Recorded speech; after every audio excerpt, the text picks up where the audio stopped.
प्रिय मित्रों, दोस्तों एवं मेरे प्यारे बच्चों, आज एक नया टॉपिक लेकर के आपके सामने उपस्थित हुआ हूँ, जो कि अति महत्वपूर्ण है। बार बार परीक्षाओं में पूछा जाता है। जीवन परिचय हर, चाहे हाई स्कूल हो, इंटर हो, सभी में पूछा जाता है। तो जीवन परिचय कैसे लिखा जाता है, इसके विषय में आपको बताएंगे। अधिक से अधिक अंक कैसे प्राप्त कर सकते हैं, उसके विषय में बताएंगे।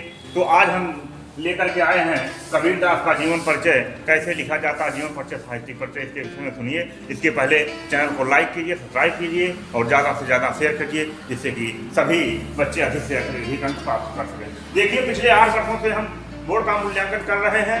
उसमें देखते हैं बच्चे तरह तरह से अलग अलग लिखते हैं, तो कहीं कहीं उसमें जो कमियाँ रहती हैं उसको हम दर्शाते हैं, क्या कमी करते हैं। देखिए, जीवन परिचय में सबसे पहले जो है आपको कोने में लिख लेना है, चाहे बीच में भी लिख सकते हैं कि उनका नाम क्या है, जन्म क्या है, स्थान क्या है, माता पिता कहाँ है। तो कबीरदास का जो जीवन परिचय है ये सभी कवियों में अतुलनीय रहे हैं। तो इनका नाम है कबीरदास। जन्म जो है 1398 ईस्वी में हुआ है। तो इनके वृत्तांत को 60 में आप लिख सकते हैं। बात करते हैं जीवन परिचय। आपको जो निबंध के रूप में लिखना होता है वो ऐसे लिख सकते हैं कि हिंदी निर्गुण भक्त शाखा के कवि हैं। ये निर्गुण भक्त शाखा के कवि हैं, ज्ञान मार्गी कवि हैं। और ज्ञान मार्गी अर्थात ज्ञान देने के लिए इन्होंने बहुत अतुलनीय योगदान दिए हैं। तो यहाँ हम बात करते हैं सीधा इनके जन्म के विषय में। थोड़ा सा आपको प्रकाश डाल देना है किस जन्म में हुआ है। अब यहाँ संवत में चलता है तो मान्यता है, वैसे इनके जीवन के विषय में हम बताना चाहते हैं कि इनका जन्म एक विधवा ब्राह्मणी के गर्भ से हुआ है, जो कि लोकलज्जा के कारण वो लहरतारा नामक तालाब के किनारे इनको छोड़ दी है।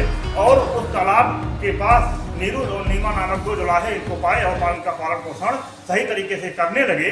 तो चूंकि उनके पास खाने के लिए 2 रोटी की व्यवस्था नहीं हो सकती थी, यह शिक्षण कार्य उनको नहीं दे सके, इसीलिए कहा गया मस कागज छुयो नहीं, कलम गई न हाथ। तो इनके हाथ में कलम कागज नहीं गया, फिर भी ये एक विद्वान हो गए, एक कवि के रूप में। आप बोलिए। अब देख लीजिए, उसके विषय में हम बताना चाहते हैं कि अब इनका पालन पोषण नहीं हुआ, लेकिन ये इनके जन्म के विषय में कहा गया है। संवत में एक प्रचलित दोहा है कि 1455 साल गई चंद्रवार एक ठाठ है, जेठ सुदी बरसावन को पूरन मासिक प्रकट है। अर्थात यहाँ पर 1455 ईस्वी संवत में माना गया है कि चंद्रवार एक ठाठ जेठ के महीने में, जेठ सुदी बरसावन को पूर्ण मासिक प्रकट भय। जेठ के महीने में पूर्णमासी के दिन इनका अवतार हुआ है। पूर्णमासी जो है इसमें हिंदी महीना के अनुसार जेठ महीना जो होता है उसी में माना गया है। यही एक समाज सुधारक के रूप में भी कवि के रूप में जाने जाते हैं। समाज सुधारक के रूप में इनको हम कैसे जानते हैं, जैसे ये किसी धर्म से नहीं, अलग धर्म से ऊपर उठ करके बात करते हैं। जैसे हिंदुओं के पक्ष में कहते हैं कि माला फेरत जग गया, गया न मन का फेर, कर का मन का डार दे मन का फेर। अर्थात जो है हिंदुओं के पक्ष में कहते हैं कि आत्मा में मन से जो छल कपट है वो दूर नहीं होता है, तब तक हम ईश्वर की प्राप्ति नहीं कर सकते हैं। केवल माला जप लेने से व्यक्ति महान नहीं हो जाता है। वहीं मुस्लिमों के पक्ष में कहते हैं कि कंकड़ पत्थर जोड़ के मस्जिद लियो चुनाए, और ताज चढ़ मुल्ला बांट दें, क्या बहरा हुआ खुदा है। क्या खुदा बहरा हो गया है जो माइक लगा करके जोर से चिल्लाते हैं अल्लाह अकबर? वो तो आत्मा से परमात्मा का मिलन होता है। इसलिए आडंबरों से ये दूर होकर के समाज सुधारक के रूप में कार्य करते हैं। तो यहाँ जो है कहते हैं, हिंदुओं के पक्ष में कहते हैं, पत्थर पूजे हर मिले तो मैं पूजूं पहाड़, और घर की चाकी को न पूजे पीस खाए संसार। तो यहाँ पर हिंदुओं के पक्ष में कहते हैं घर की चाकी को कोई नहीं पूजता है। क्यों? क्योंकि वह देवता नहीं मानते हैं उसको, जबकि उसी का पीछा सब खाते हैं। वहीं कहते हैं मुस्लिमों के पक्ष में कि बकरी पाती खात हैं ताकि काढ़ी खाल, और जो नर बकरी खात हैं तिनकर कमन हवाल।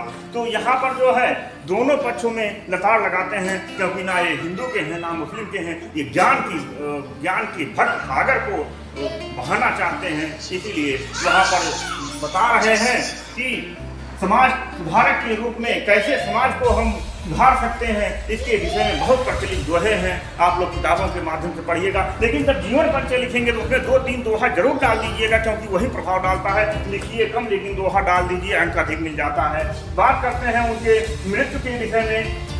कहा गया है कि मृत्यु इनका संवत 1575 कियो मगहर का डौन और माघ शुद्धि एकादशी रले पवन में पौन। संवत 1575 ईस्वी में इनका मृत्यु माना गया है और माघ के महीने में एकादशी के दिन इनका मृत्यु ऐसा माना गया है। और मृत्यु के पश्चात क्या हुआ कि 2 हिंदू और मुस्लिम दोनों लोग आपस में भिड़ गए। वो कहते हैं हम दफनाएंगे, वो कहते हैं कि हम जलाएंगे। अंत में जब देखो चादर उठा करके देखा गया तो वहाँ केवल पुष्प ही मिला। आधे पुष्प को दफना दिया गया, आधे पुष्प को जला दिया गया और दोनों का जो है वहाँ समस्या हल हो गया। तो यहाँ बात करते हैं इस प्रकार से जीवन परिचय आप जो है अंत और प्रारंभ बढ़िया कर दीजिए। बहुत बड़ा लिखने की जरूरत नहीं है, केवल 1.5 पेज में लिख दीजिए, बढ़िया फर्स्ट क्लास आपको पूरा का पूरा अंक मिल जाएगा।